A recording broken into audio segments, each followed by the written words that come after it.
Por que isso aqui é importante para nós? Porque infelizmente tem gente que acha que o que Jesus fez na cruz foi perdoar os nossos pecados passados. Então a gente não tem um recibo, porque se ele perdoou o passado, o presente continua em dívida, sim ou não? Se Jesus pagou apenas o passado, o futuro é incerto. Se o nosso pecado não foi perdoado, então é lícito que andemos debaixo de maldição. Se o nosso pecado não foi perdoado, fique em paz, você vai para o inferno. Porque você não vai para o céu por causa do perdão passado, você vai para o céu por causa do perdão total. Se Jesus só perdoou o seu passado, você tinha que ter morrido quando você aceitou Jesus. Porque a partir do momento que você começa a viver com Cristo, e a sua dívida não foi paga, se você morrer com um pecado sem ser perdoado, você vai para o inferno. Por isso que as pessoas vivem sem certeza de salvação, porque elas acreditam que Deus ainda está lá no céu com o caderninho de dívida, anotando os pecados. Não, aqui ó, mais um pecado cometido, segunda-feira, 9 de junho, está aqui, 30 de novembro, mais um pecado, 30 de dezembro, outro pecado, eu já estou no futuro, hein? Você nem chegou lá e Deus já sabe. Se Deus tem um caderninho de anotações dos seus pecados, se você morrer sem pedir perdão por todos eles, você vai para o inferno. Aí eu te pergunto, você morre feliz? Uma pessoa que vive nessa crença, tem convicção de salvação? E ela está certo.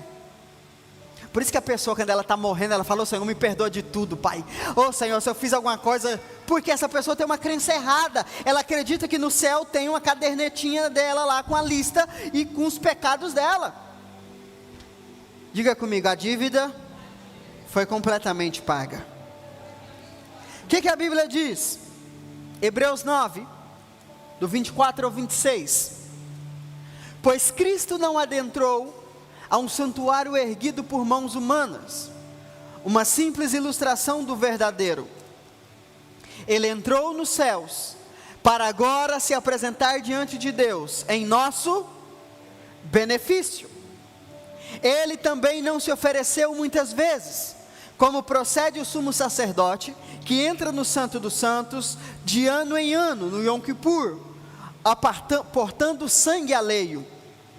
Ora, se assim fosse, seria necessário que Cristo sofresse muitas vezes. Se a obra de Jesus não fosse uma obra completa, se o perdão não fosse algo completo, Jesus tinha que morrer todas as vezes que você pecasse, para que o pagamento fosse feito. Mas olha o que ele diz: mas agora ele se manifestou de uma vez por todas, no final dos tempos, para aniquilar o pecado, por intermédio do sacrifício de si mesmo. Quantas vezes ele fez isso? Uma vez. É interessante que ele usa aqui a palavra aniquilar, e aniquilar significa destruir por completo, é apagar o registro. O que significa? Significa que na cruz, quando Jesus pagou a sua dívida, ele aniquilou, ele destruiu o poder do pecado na sua vida. O que significa? Se você acredita, talvez você pensa nisso, que lá no céu tem uma listinha com seu nome, na cruz, Jesus pegou essa lista e ele rasgou ela. Não há registro mais dos seus pecados. Acabou. Agora, é por isso que a Bíblia diz, Hebreus 8:12, o próprio Deus falando: pois eu lhes perdoarei a malignidade e não me permitirei lembrar mais dos seus pecados. É muito interessante o uso de palavras do texto, porque ele diz: não me permitirei lembrar. Deus está dizendo que ele não se lembra mais dos seus pecados.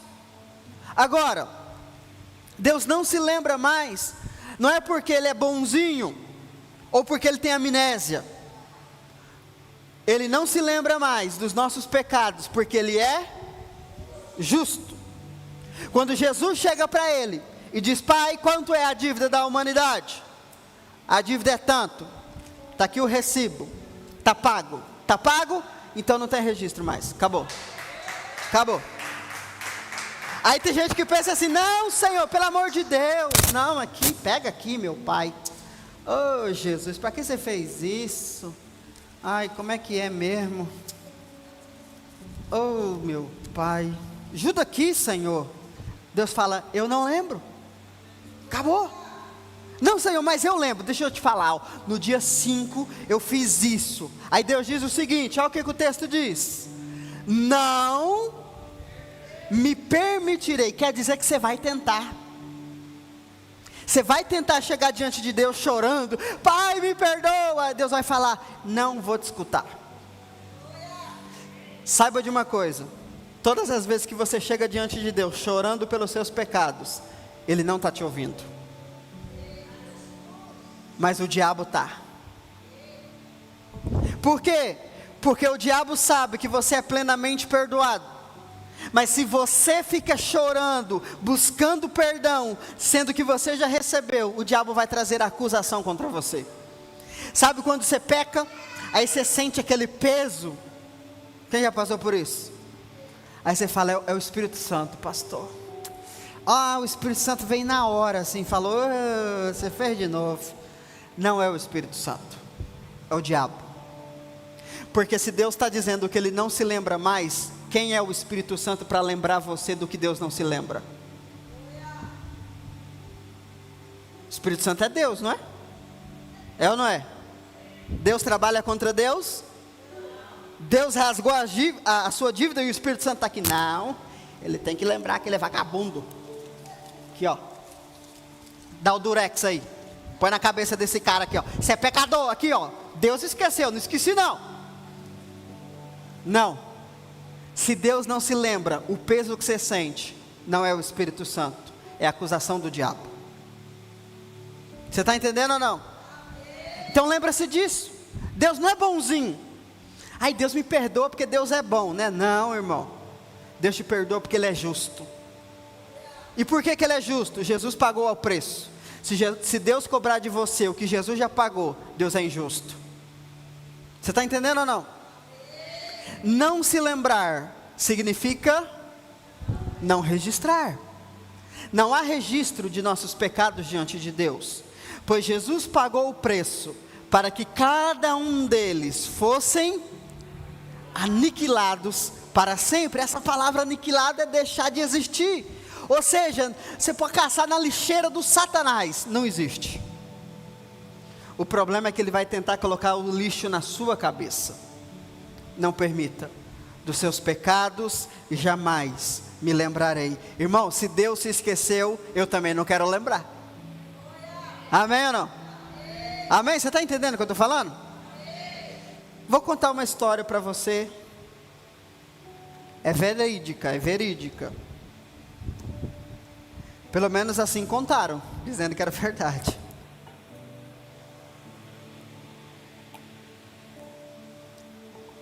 Houve um pastor nos Estados Unidos que infelizmente ele acabou caindo em adultério. E aí a igreja toda ficou sabendo e tal. Fizeram uma reunião, tiraram ele do cargo. E aí deram um tempo de disciplina para ele. Não me lembro se foi de 1 ano ou se foi de 3 anos. Acho que foi de 1 ano. Que ele não podia pastorear, não podia pregar, não podia fazer nada. E aí o pastor aceitou, tal, foi para casa. Passado o tempo da disciplina dele, voltaram para ele e falaram: pastor, seu tempo passou, o senhor já pagou pelo que o senhor tinha, o seu pecado, agora o senhor pode voltar. Ele falou assim: eu não vou voltar. Mas pastor, você já pagou pelo seu pecado, está tudo certo. Ele falou: não, mas a memória sempre vai ficar. Deus não vai me usar mais. Todas as vezes que eu subir no púlpito, as pessoas vão lembrar do que eu fiz. Eu vou lembrar do que eu fiz. O diabo vai lembrar do que eu fiz. Deus vai lembrar do que eu fiz. E ele não vai me usar. E aí tentaram tanta coisa, argumento. E ele falou, eu não vou. O ministério acabou para mim. Eu me contenho em apenas ser crente. Deus não vai me usar mais. E aí os irmãos entraram em oração, falaram, Senhor, o que a gente faz? O pastor lá não quer voltar. E aí um irmão começou a orar pela vida do pastor. E um dia ele teve um sonho. E nesse sonho, ele ia no céu. E ele chegava num lugar que tinha um monte de partilheira, cheio de papéis assim. E aí ele parou. Falou, o que é isso? Aí chegou um homem, entrava naquela sala, pegava uns papéis e saía. Aí depois, a segunda vez que o homem passou, ele perguntou, ei moço, o que é isso aqui? Ele falou, isso aqui é a sala de arquivos do céu. Ele falou, estou no céu. Eu falei, estou, você está. E o que é isso aqui? Isso aqui é o livro da vida de todo mundo que está na terra. Ele falou, e o que tem nesse livro? É a história de toda a humanidade. Ele falou, é mesmo? Hein, me dá o livro do pastor fulano. Deixa eu ver um negócio lá. Aí ele pegou, o anjo entregou para ele o livro. Aí ele falou, você tem tudo aqui? Ele falou, tem tudo aqui. Aí disse que tinha lá, desde o nascimento do pastor. Aí ele falou, isso aqui eu não sabia, que legal. Aí foi vendo a história. Aí de repente ele chegou numa página que estava em branco. Aí ele passou. Aí ele foi passando. Aí ele voltou para trás. Passou de novo. Aí ele chamou, anjo, vem cá, peraí, você falou que está tudo aqui, não está? Ele falou, tá tudo aí. Mas eu não estou achando aqui. Ele falou, o quê? Não, é porque esse pastor, ele caiu em adultério, e vocês não escreveram aqui, ué. Cadê? Aí diz, o anjo respondeu para ele, o que o sangue cobre, nós não podemos registrar. Aí ele acordou do sonho. Tudo isso foi um sonho. Aí ele chegou no pastor e começou a contar isso para o pastor. E aí a partir daquele momento, aquele pastor realmente entendeu que ele era perdoado. E o que a disciplina que ele sofreu não era para pagar os pecados. Porque não há nada que possamos fazer para pagar os nossos pecados. Somente o sangue de Jesus. Aquele homem não sabia, mas desde sempre nunca houve registro. Eu sei que o diabo vai tentar nos lembrar do nosso passado, mas lembre-se disso, não há registro nos céus. O que o sangue cobre não pode ser registrado. E o que o sangue cobriu? Todos os nossos pecados. Amém? Lembre-se disso a partir de hoje, guarde essa imagem. Deus rasgou todo o registro de pecado seu, passado, presente e futuro. Agora, entenda o seguinte: você não está sendo perdoado de novo e de novo, porque Jesus não está morrendo de novo e de novo. O perdão é um perdão para a vida inteira. Quantas vezes Jesus morreu? Quantas vezes você foi perdoado? Uma vez. Quanto tempo dura o sacrifício de Jesus? Toda a vida. O perdão de Deus sobre a sua vida dura quanto tempo? Pronto. À medida que eu entendo a obra consumada, é a revelação que eu vou ter da conquista que Deus me deu. Se eu não entendo a obra consumada, eu não vou entender os benefícios que eu recebi em Cristo. Se eu acredito que eu sou perdoado à medida que me arrependo, à medida que eu me entristeço, à medida que eu confesso, então eu estou dizendo que Jesus está morrendo ainda, e isso é uma heresia. Jesus já morreu, já ressuscitou e já está voltando. E tem crente achando que Jesus está morrendo ainda. Por isso que essas pessoas não serão arrebatadas, porque não são maduras o suficientes para receberem a vitória de Jesus. Ou seja, irmão, a falta de revelação do perdão é um problema que vai te fazer ficar para trás. Vira para o seu irmão, você fala, você sobe ou você desce, irmão?